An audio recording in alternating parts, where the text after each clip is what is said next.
আপনি কি জানেন, এমন এক যোদ্ধা ছিলেন যিনি মাত্র 1 মিনিটেই পুরো কুরুক্ষেত্র যুদ্ধ শেষ করে দিতে পারতেন।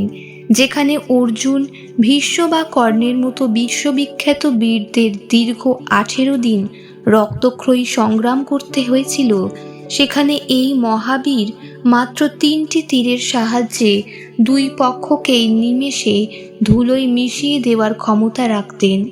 স্বয়ং শ্রীকৃষ্ণ যাকে রুখতে ছদ্মবেশ ধারণ করেছিলেন এবং তার কাছ থেকে এমন এক বস্তু দান চেয়েছিলেন যা শুনলে আপনি ভীষণ অবাক হবেন। আজ আমরা মহাভারতের সেই অখ্যাত অথচ সর্বশ্রেষ্ঠ বীরের কথা জানব, যার নাম বর্বরিক। এই কাহিনীর শুরু হয় পাণ্ডবদের বনবাসের সময় থেকে। ভীমের পুত্র ঘটোৎকচ এবং দৈত্যরাজ কন্যা মৌরভীর মিলন থেকে জন্ম নেন এক অদ্ভুত শক্তিশালী শিশু, যার জন্ম থেকেই চুল ছিল কোঁকড়ানো, তাই তার নাম ছিল বর্বরিক। ছোটবেলা থেকেই তিনি অত্যন্ত তেজস্বী ছিলেন এবং তার মা তাকে ধর্মের পথে চলার শিক্ষা দিয়েছিলেন। বর্বরিক বড় হয়ে ওঠেন শিবের পরম ভক্ত হিসেবে এবং তার কঠোর তপস্যায় সন্তুষ্ট হয়ে মহাদেব তাকে উপহার দেন 3টি অমোঘ বাণ, যা সাধারণ কোনো অস্ত্র ছিল না। এই 3টি বাণ ছিল অজেয়। প্রথম বাণটি ছিল লক্ষ্যবস্তু চিহ্নিত করার জন্য, দ্বিতীয়টি ছিল যাদের রক্ষা করতে চান তাদের আলাদা করার জন্য, এবং তৃতীয়টি ছিল চূড়ান্ত বিনাশের জন্য।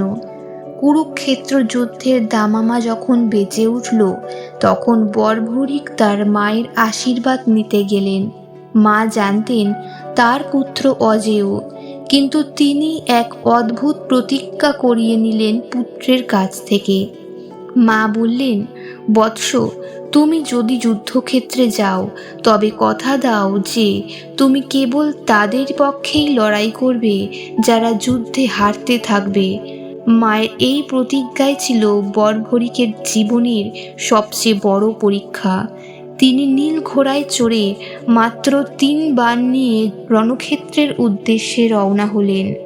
কিন্তু অন্তর্যামী শ্রীকৃষ্ণ জানতেন যে বর্বরিক যদি যুদ্ধক্ষেত্রে পৌঁছান তবে এক মহাপ্রলয় ঘটে যাবে, কারণ বর্বরিক প্রতিজ্ঞা করেছেন তিনি হারতে থাকা পক্ষকে সাহায্য করবেন। যুদ্ধ শুরু হলে প্রথমে কৌরবদের পাল্লা ভারী ছিল, তাই বর্বরিক পাণ্ডবদের পক্ষে যোগ দিতেন। ফলে কৌরবরা হারতে শুরু করত। আর যেই কৌরবরা হারতে শুরু করত, বর্বরিক তার মায়ের প্রতিজ্ঞা অনুযায়ী পক্ষ পরিবর্তন করে কৌরবদের দিকে চলে যেতেন।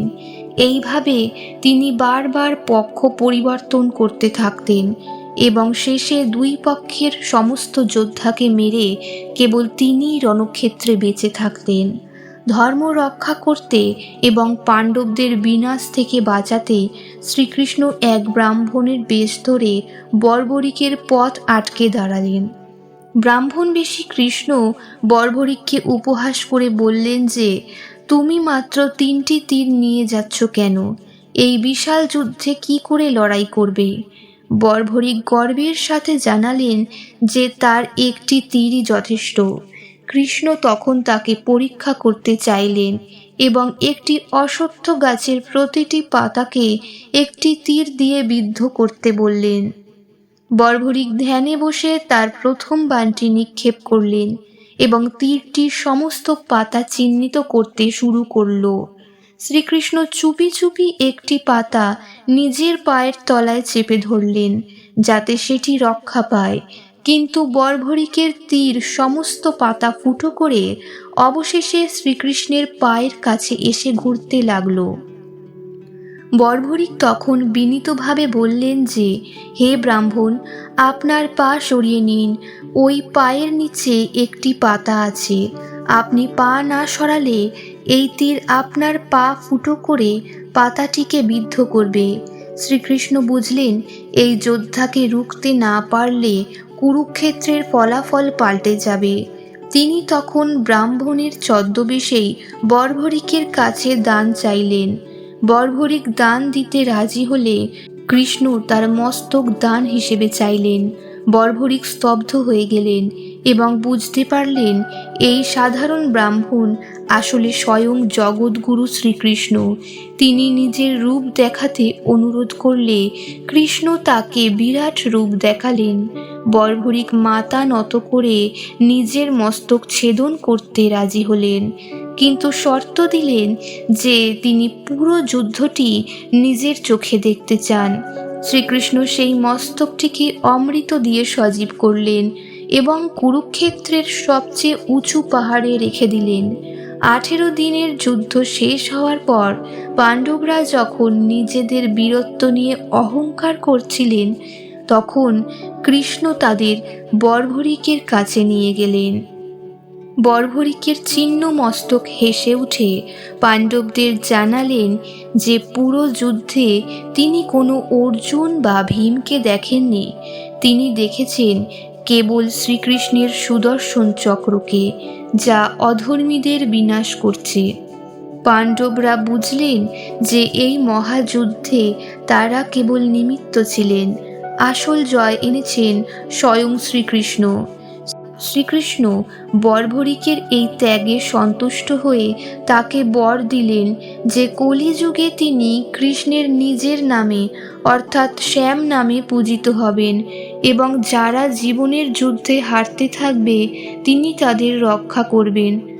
আজও রাজস্থানের সিকর জেলায় সেই মহাবীর খাটু শ্যাম হিসেবে কয়েক কোটি ভক্তের ভক্তি আর বিশ্বাসের আশ্রয় হয়ে আছেন, যার আত্মত্যাগ মহাভারতের ইতিহাসে এক অমর অধ্যায় হয়ে রয়ে গেছে। এমন আরও হিন্দু শাস্ত্র ও ধার্মিক বিষয়ে ভিডিও পেতে চ্যানেলটি সাবস্ক্রাইব করে সঙ্গে থাকুন। ওম নমো ভগবতে বাসুদেবায়।